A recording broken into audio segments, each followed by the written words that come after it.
Welcome to another episode of Stuck in My Mind podcast. I am your host, WIZE. Just want to thank everybody who's tuning in. If you're going to tune in later, catch the replay. Thank you for all the support and all the well wishes to me and my family, especially through this trying time. It's been a month since my mom passed away, and I just continuously get nothing but support and love from everybody out there. So thank you so much, and I greatly appreciate it. But let's just jump right into the show. My next guest is a West Point grad and a seasoned entrepreneur. Welcome to the show, Robert Poole. Well, that's Hey, great. Thanks for having me on the show. oh man, thanks for being a guest. I love having conversations with people who got a lot of stuff to share, man. So you're a West Point grad. You're a seasoned entrepreneur. But my first question to you is, can you share your pivotal moment that led you from being an operator to an owner in your own business? Yeah, absolutely. As you mentioned, after I went to West Point, I was an Army officer for a while, and then I got out and I founded a sales and marketing company with a good friend of mine back in 2002, and we had grown the company from nothing to millions in revenue, and it was a great partnership. He was sort of the public face of the company and handled the clients and that sort of thing. I was behind the scenes running the sales teams and doing all that, but it was really a fantastic relationship because we were making a lot of money, and I was able to take off time whenever I want and vice versa. I took a 3-week honeymoon, and I think I called the office once to check in. They said, "Why are you calling?" So which was a good sign. And so we had a great thing going. And then in 2017, July 4th or whatever, it's a long story, but basically my business partner passed away from a heart issue. And suddenly here I am in charge of this large company with all these employees and doing everything. And not only was there not enough time in the day to do both my job and do his job, but I realized all of a sudden that, wow, I am stuck. I can't take a day off, much less a week or a month. And I realized that I got myself stuck and that I was, after all those years of trying to get myself out of doing the day to day, I was right back in it. And I was really, truly an operator of a business. I was more like an employee that owned 100% of the stock than I was an owner. And so I really kind of set out and said, I can't do this. My life is, I'm not going to make it, working like this. And so I set out sort of a journey to kind of figure out, how do I make that shift from operator to business owner? And so I've been going at that ever since. So how did the passing of your business partner influence your approach to running a company? Well, I think, it was a lot of things, but I think the biggest theme was that it forced me to reevaluate what we were doing as a company. Um, you know, it, the For many years, we had this great partnership, and he was known as sort of the teddy bear and real nice guy, and everybody loved him, and I was kind of the grumpy old guy that was behind the scenes, um, and for many years, I was focused on the money and how much money we were making, and wasn't real concerned about our clients, which in retrospect sounds horrible, but I'm just being honest. My focus was on, hey, what can I get and what can I do? And I realized a little before he passed away that I thought, he'd always been much more concerned about the clients than I was. Um, and I really came to a realization that he was right. And I had it wrong all those years. And so I had sort of a epiphanal moment.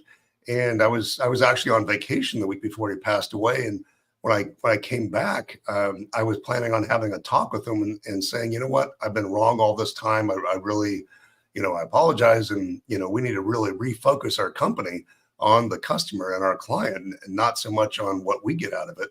And unfortunately, I didn't get to have that conversation with him because of him passing away. But I really took that as emphasis to change the way we do business and change what my focus was, not so much on, what product or service can we sell to make more money, but how can we serve our clients in a way that's going to change their lives? So it was a fundamental shift in the mentality of our company. And, it took a few years to kind of turn that around because, you create a certain culture in whatever your company is in, and everybody kind of follows the leadership. So people had the same mentality that I did. There wasn't a lot of respect for our customers and clients. People weren't doing it for the right reason. And I had to sort of turn that ship around. But so I would say that's probably the biggest change that was a good change, that was brought about, by this whole tragedy that, really helped push me in the right direction, I think. Okay. So so so how does your West Point background shape your entrepreneurial journey and leadership style? It's interesting. It's of course I'm a big believer in the military, and I think it's a fantastic experience for young people in particular. There's a lot of positives to it, and the one of the things I found that, and this goes along with some of it's maturity, but I think a lot of it goes along with in the military. If you think about it, when you have people that work for you, when you're in any kind of leadership position, those people pretty much have to do what you tell them to do, that you can give them orders, and it's not really optional whether they do what you want them to do. And so the leadership you're taught, you don't really have to focus on giving people the motivation to follow you because they have to. And that's a difference between that and what we do as entrepreneurs, which team building is so critically important. If we don't do that, if we don't learn how to effectively deal with people, they can go somewhere else. Whereas in the military, they can't. So although there was a lot of positives in the military, that was one aspect that I think that I didn't realize for quite some time working in entrepreneurship. But all the other things, the discipline and taking responsibility, which is probably one of the biggest ones. The military is very heavy, and West Point in particular is very heavy on taking accountability for our actions and not trying to blame outside forces. It's very easy, even in business to say, well, I can't sell anything because the economy is bad or inflation or, regulation or any number of excuses. But the bottom line is that it comes back to us. If we take responsibility for it, and accountability, we're going to be a lot better off, and we're going to attack problems differently and more effectively. So there's a lot of positive lessons that I learned in the military. And, like I said, I think the only real negative was that we didn't have to learn how to build a team with people that are volunteers, if you will, that work for you, if that makes sense. Yeah. Where it's the next question is kind of it's kind of, especially in this day and age. So what prompted your interest in cold calling, and why do you believe it's still relevant in today's digital era? Yeah, that's interesting. I'm a little bit older. I'm 52 as of when we're recording this, and so I remember what it was like before there was internet and digital marketing and all that stuff. And Mhm. when I first got out of the Army back in the mid 90s, I didn't have any money. I was a young man starting out, and so there weren't a lot of options when it came to growing a business or selling. Cold calling was one of the main ways, either in person or over the phone. And so when I was starting out, I didn't have the money for advertising and that sort of thing. So cold calling, we started out doing that mostly out of necessity because we didn't have the money to do it, and all we had was a phone, and that's all you need. And so I became good at it over time, and it's one of those things that can be very effective. And a lot of people ask me these days, is it still effective in the age of digital marketing? Because let's face it, cold calling is you just say the words and most people shudder. It's not it's not a positive word usually, and it's because of like anything, there's bad actors in the space, and I think people have a vision of not only if you're calling somebody hanging up on you and the rejection involved with that, but also how annoying it is to get a cold call from a telemarketer trying to sell you magazines or any number of things. But I would say the difference is that, consumer-based telemarketing has certainly gone away. If you get a call on your cell phone these days, is most likely a scam.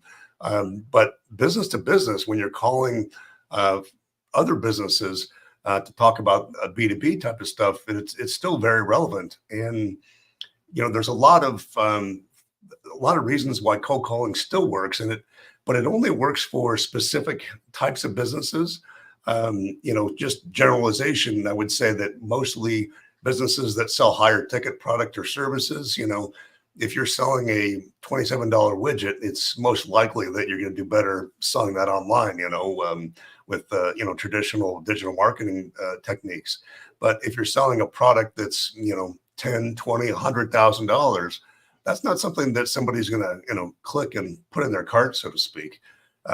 So they may initially find out about you through digital marketing, but I think what we've found is the best thing is combination of phone calls, cold calling, with backed up by some sort of digital marketing in the sense of follow-up emails, retargeting ads, and things like that, that work in conjunction with each other. So, we have clients that have been with us 16, 17 years doing it and still just as effective when they first started with us.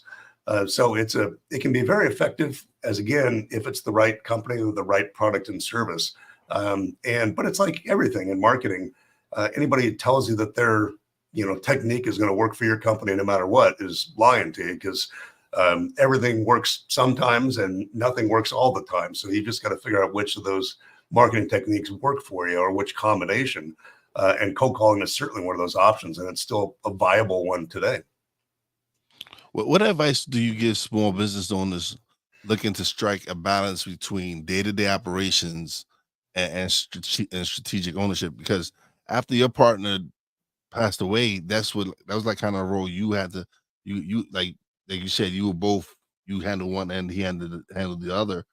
Now with small business owners, they're usually the main thing. They usually do both jobs.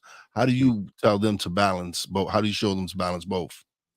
Yeah, and that's the $1 million question, and it's the difficult part. Um, and I think there's a spectrum that we have to look at. As you said, particularly when you're starting out, you're probably doing most of the things yourself. And as you grow, you may hire employees or contractors. You may start with that or whatever. And over time, you're able to offload some of those things. But I think the thing that really changed my mentality and changed things for us as a company was when I started implementing a habit, and I got the idea from a guy named Keith Cunningham, who's got a great book called The Road Less Stupid, one of my favorite books. I highly recommend it. But he talked about this concept, what he called thinking time, and I kind of took that concept and converted it and made it my own. And so I developed a habit of taking at least 30 minutes. I started out with 30 minutes a day, where I kind of locked myself away, if you will, turned off the phone and the computer, and spent 30 minutes focusing on owner type of things. Like you said, strategic thinking, just starting out with basic questions like, why are we in business? Who are our customers right now? Who do we want them to be? How are we going to serve them? All those types of questions that are more owner strategic questions versus okay, how do I do this task that I have to do to fulfill this order or whatever? And by scheduling this, I did it first thing in the morning as it fit my schedule. I'm a morning person. So I would get to the office at 6:30, and from 6:30 to 7, I would have my owner time, if you will. No interruptions. I would actually go into an empty office with a pad and a piece of paper, or pen, and focus on those questions. And at first it is really weird. It's hard you feel kind of guilty, like you should be doing something. But if you spend time focusing and thinking about stuff, things start coming to you, and you start thinking about a different mentality, thinking of things as an owner versus, what we typically do, most entrepreneurs, myself included, if we let things go, we're going to get so caught up in our day-to-day, our tasks, that we never make any progress because we're not spending any time with the owner hat on. So if we start with just a little bit like that, over time we can figure out how to start making changes to our business that further frees us from those day-to-day tasks that we're doing. So I would say that's the biggest thing. Spend some time and schedule the time daily if you can, 3 times a week, whatever, even if it's once a week to start. And no matter what, spend that time thinking about the owner strategic level things. And once you start doing that, you'll find yourself that you're now doing more activities that are going to get you further to in that spectrum to become an owner versus just an operator. So if that makes sense. Yeah. Excuse me. So how do you approach coaching entrepreneurs to ensure that they make a smooth transition to strategic ownership? Well, again, it's a spectrum, so you have to know where you're starting, of course. In my case, I had a fairly decent sized company, not huge, but millions of dollars, and so for us, with a lot of employees and everything, it took a little bit longer. I had to make that shift. I always say it's kind of like an ocean liner versus a speedboat. With an ocean liner, it takes a lot to kind of shift that direction, if you will, versus a speedboat can do it on a dime. So if you're just starting out, you're actually in a pretty good position because you don't have all these habits and all these things, and you don't have the restrictions that a larger company has. So a lot of people think, well, geez, I don't have to worry about this owner operator stuff because I'm just one person or whatever. But you're actually in a better position to focus on that. So, but I particularly focus on 4 areas that I think are the critical things that I found for me anyway, help make that change. And that's what I work with clients in particular with those 4 areas. And that's really the first one is, working on you as the owner. As we all know, your business is only going to grow to the extent you do. And the reason that we don't have the business we want today is because we haven't become the person that can handle that business. So we need to focus on doing, those things that the education, the self-improvement, all those things that help us become better business owners, because it's not something that you come out of the womb knowing how to run a business, and it's usually not even taught in school, at least not very well. So it's something that we have to learn. It's a skill set. And then, the second aspect is building a team. And that again is a process. And it can start, if you're just one person, it can start with hiring a contractor to, and developing it from that standpoint, where eventually maybe you do have employees, but building that right culture and building a team of what I call mini owners, if you will, people who are as dedicated to the company as you are and are not there just for the money. So if we kind of work on ourselves, if we build that team, and then the next step is what I say is making sales and marketing permeate your entire company. And what that means is that, you may have somebody who does like your IT stuff. And, of course, you typically think of somebody who's in technology as maybe not necessarily outgoing or big people skills, whatever. And so a lot of times there's a friction between them and maybe somebody who's in the sales department because they don't talk the same language, and not everybody's on the same page and all that.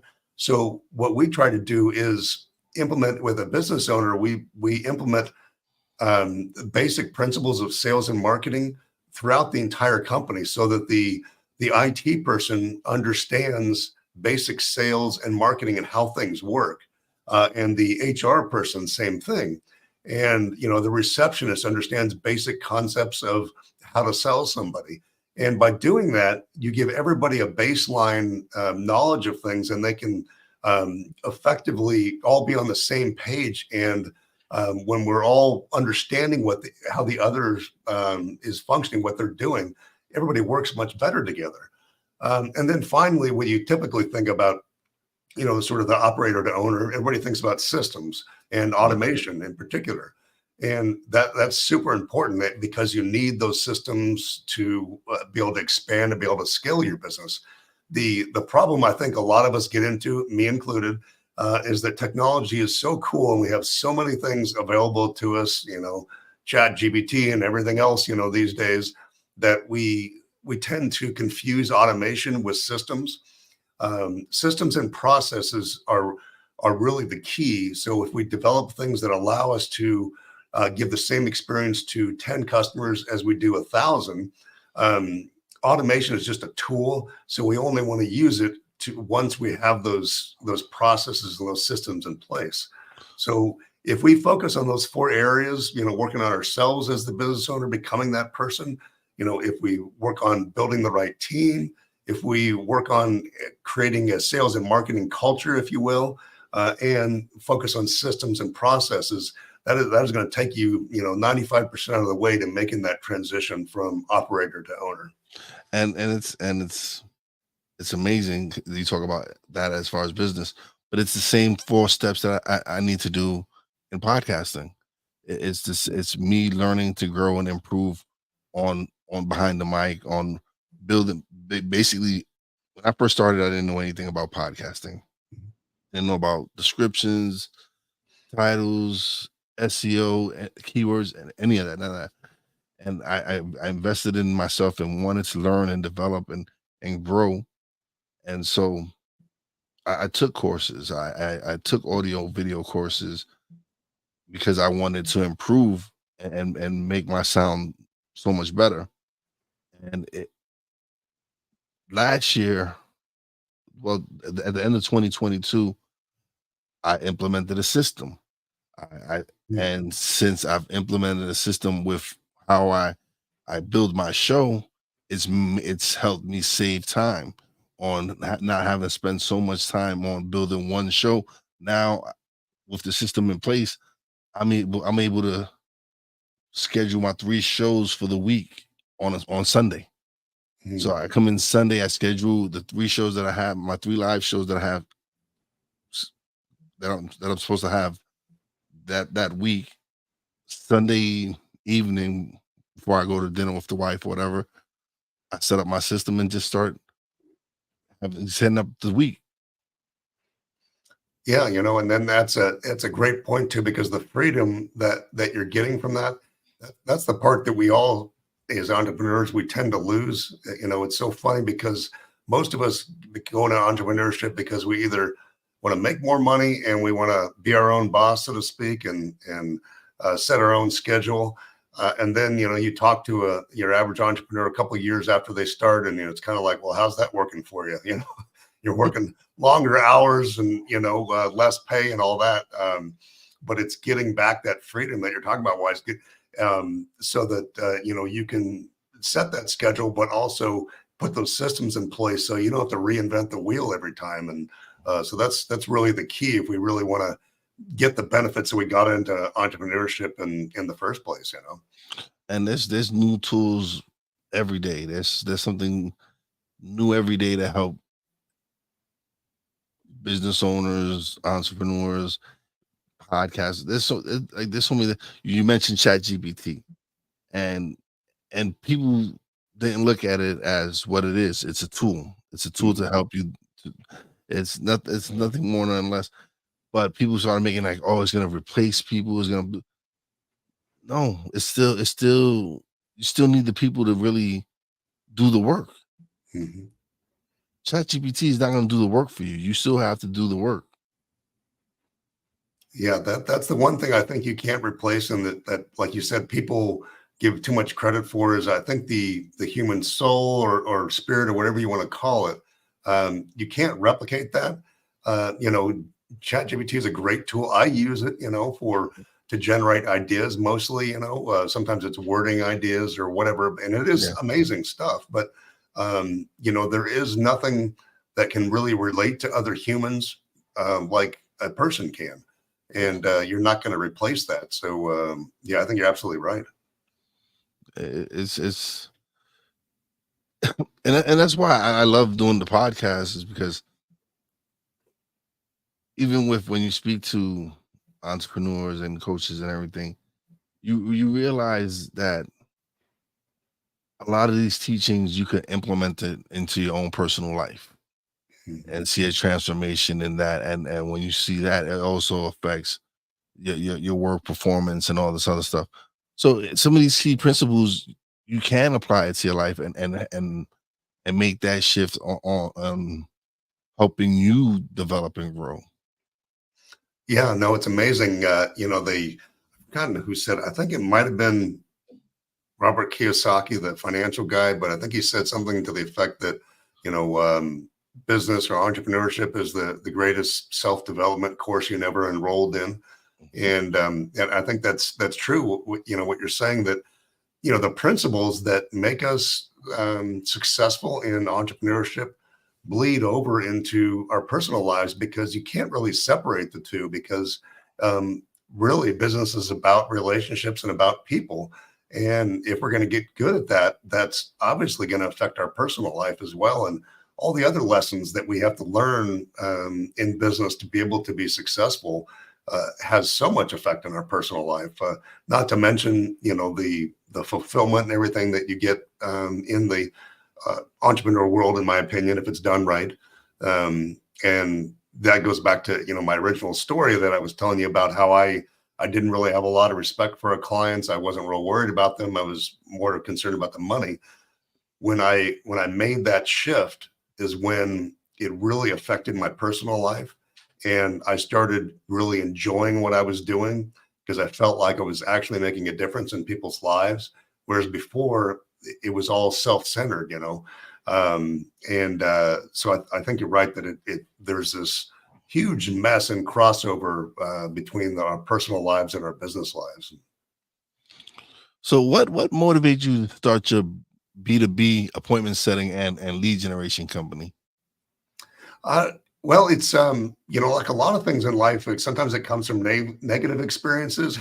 Yeah. um, we My business partner and our first company was actually a website design company. This is back in the late 90s. And when, the internet was still new for most people, and most smaller business didn't have websites. And so, Yeah. but my long story, but my business partner and I got into it, and we started doing that, and we started cold calling it. I was the primarily one doing the cold calling, because of course we couldn't afford advertising and that sort of thing, because we were just starting out. And but we kind of stumbled into it, because it was working really well for us. I was selling here in the Arizona area, in Phoenix. I was going out on appointments and selling small business owners on why they needed a website, and all that kind of stuff. And but I ran out of time, and so we needed to hire somebody to help with the cold calls. And we didn't have an office or anything at that time, so we hired a gal that was working from home. And this is way before working from home was a thing. And so she started making calls for us, so that get me in at appointments. And then we needed more volume, so we hired another person. And I think we had maybe 3 or 4 callers at the time. And we got a client who was a business broker, which is somebody who buys and sells businesses, kind of like a realtor for houses. But so we got this person as a client for a website, and it was through a cold call that one of our gals had made. And he said to us one day, he said, "Boy, that gal that called me was really good. I really need some help with cold calling. Do you mind if can I like outsource her, or basically sub her out, borrow her from you guys and pay you guys?" And we thought, "Oh, okay." She's got enough time. So that he started getting great results, and he told a buddy of his about it. And long story short, it kind of took off, where we realized pretty quickly that there was more interest in our cold calling and lead generation services than there was in our website design services.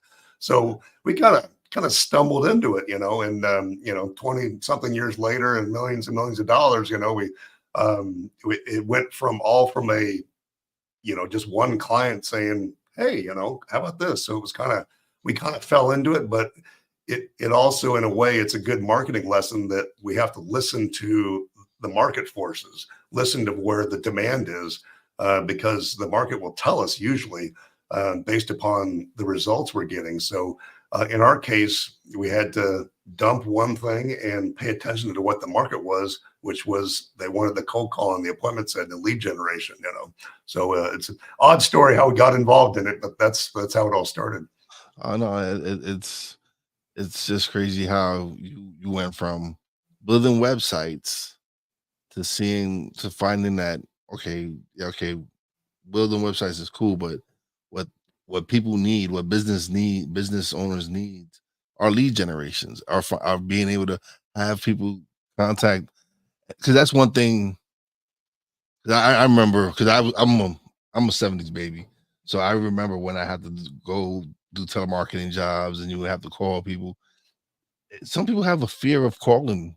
Some people just have that fear. So I can imagine business owners having that fear of having a cold call clients, or cold call anyone looking to see if they need their services. So it's an amazing thing that you you just like you said, you stumbled into it.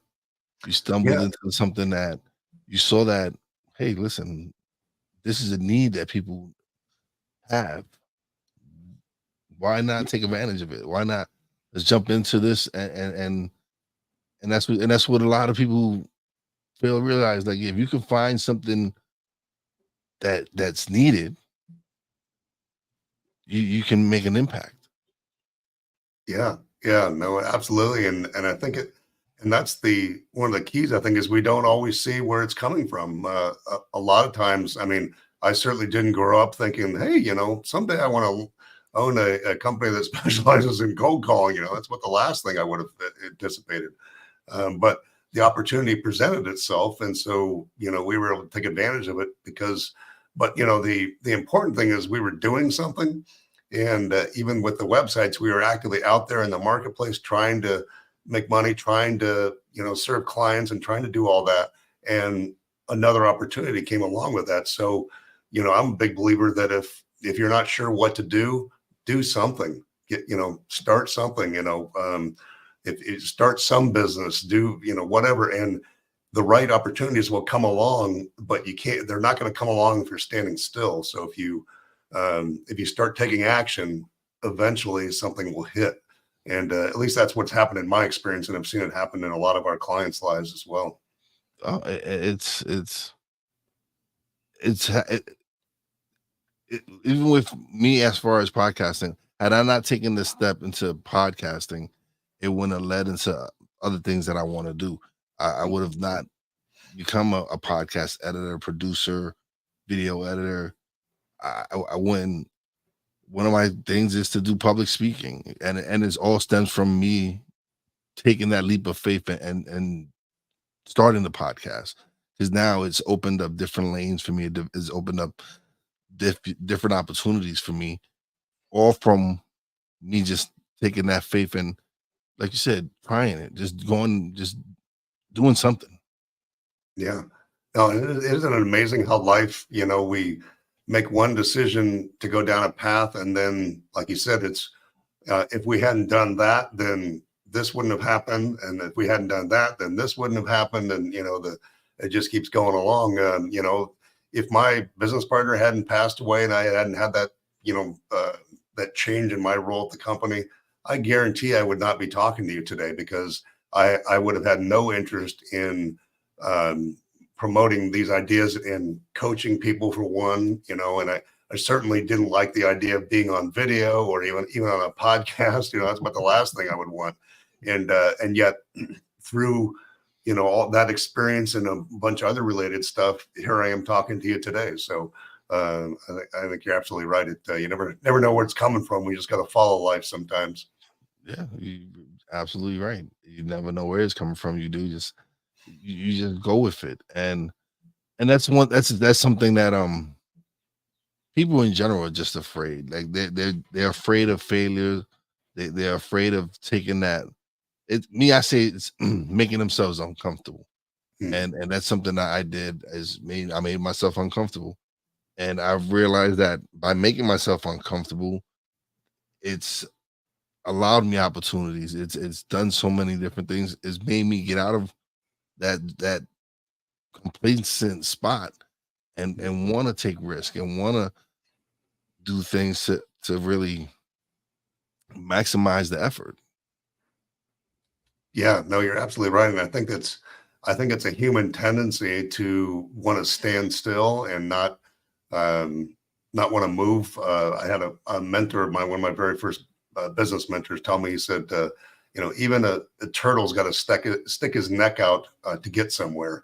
And that always kind of stuck with me, and it's you've got to you've got to reach a little bit. You've got to, if we're going to grow as people, which is how we're going to be successful, then we've got to be uncomfortable.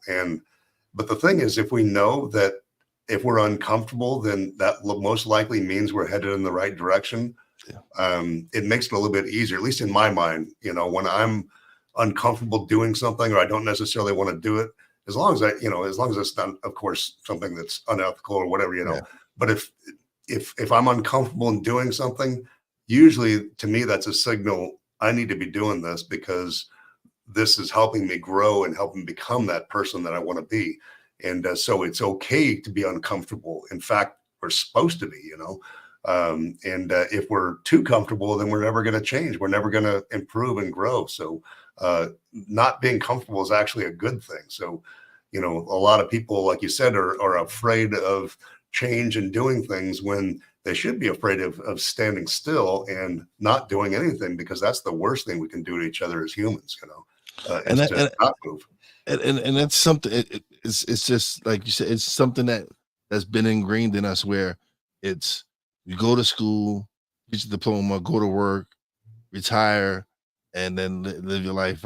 But they don't explain all the other stuff. They don't explain you having to continuously learn. There's always There's always something new to learn. There's always you not just being complete. Like I said, you wanting more. It's you wanting more, and realizing that if you don't take that risk, if you don't take that leap, then you just it's not going to fall in your lap. Yeah. Yeah. And I think, like you said, they don't teach us in school, that things like, I think we have this idea of failure as being this horrible, bad thing, whereas failure is actually good, because all it is teaching us something. It's funny. I have a podcast that's dormant right now. I haven't done any episodes for a couple of years, but I had an episode one time, and I think I called it the best PhD for making money. And it was one of the highest downloaded, episodes, and which kind of cracked me up, because I think people were downloading because they thought, oh, geez, he's going to tell me that I need to, get a doctorate in whatever, subject or whatever. That's the PhD is going to make me all this money. And what the episode was about was that I always say I have a PhD in failure, because I've failed at so many things and so many techniques or whatever. That's enabled me to grow and as a company, as a person, and everything. So the more we can fail, the more we learn. And so that's truly how we grow as people. So failure is not something to be afraid of. It's something that should be embraced, in my opinion, because you can't go through a failure without learning things and without bettering yourself. And, in my opinion. Yeah, no, absolutely. To me, they're not failures, they're life lessons. They're definitely life lessons. They're things you have to experience in order for you to learn from it and move on. Yeah. But oh man, Robert, this has been great. Now is part of the show where you get the solo screen and you get to plug away, let everybody know where they can find you, website, everything. Great. Yeah. You can find me in most of the social media, Facebook, LinkedIn, YouTube, you name it, under the Robert Poole. So it's kind of like the Robert and then pool, like a swimming pool with an E on the end. So that's the best way to get a hold of me. Or you can go to our website, totalbusinessresults.com, which is our company website. And feel free to reach out. If you're in business, I love meeting new people and love networking with other entrepreneurs. So if you're, of course, interested in the cold calling side of the business, or, you just want to chat about, entrepreneurial stuff, love to chat with anybody. So reach out to me, and I'm more than happy to talk to you. All right. Thank you. Thank you for being a guest, man. This is a great episode. Time flies. Yeah. I enjoyed this. Thank you. Oh no, listen, pleasure's all mine. I'm glad we was able to get it done, just because you were supposed to be on last week, and again, life happens. But I'm glad things happen for a reason. Like I said, Yeah. that same day someone had canceled that for the today, and you just slid right in. So it worked out. It worked out. It was Yeah, meant to happen today. That's what it that's was. right. That's right. Yeah, this conversation was meant to happen today. But thank you so much for being a guest. I greatly appreciate you being on the show. I always have return guests. So whenever you have any like programs or anything, or if you decide to write a book and you want to promote that, you can come on and definitely come back on and have another great conversation. Yeah, that's I really enjoyed this genuinely. Great conversation. So thanks again for having me on. This is you've got I've been on a lot of interviews, and sometimes the it goes okay with the host. Some people you feel connected with, and just becomes real enjoyable, just a conversation. And I feel like I just enjoyed myself here. So thank you. I appreciate that. Thank you. That's a compliment to me. I just Absolutely. want for me, it's I just want my guests to come on and just be themselves. If just come on, talk about what you do, and just have a great time. And I just feel people enjoy that way much more. Just seeing two people conversate, and yes, we talk about self development, we talk about growth and different things, but we still it's something where we love talking about. We're both Mhm. passionate talking about it, so it shows on camera. It shows on the audio. It's just it's a great time and a great experience. Yeah, absolutely. I totally agree. But don't leave just yet. Let me close out the show, and we'll chat a little bit off the air. Sure. But once again, thank you for being such a wonderful guest. I greatly appreciate it. Absolutely. All right, everybody, it is time for shout outs. Shout outs to everybody who tuned in live. Greatly appreciate it. Shout out to everybody who's going to tune in later on the replays. You catch us on BS3 Network, Real Wise TV, and as well as the Stuck in My Mind YouTube channel.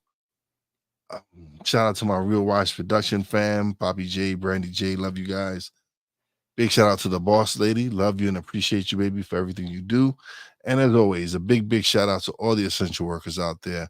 God bless y'all. Be safe. You know how your boy Wise does it. Peace out.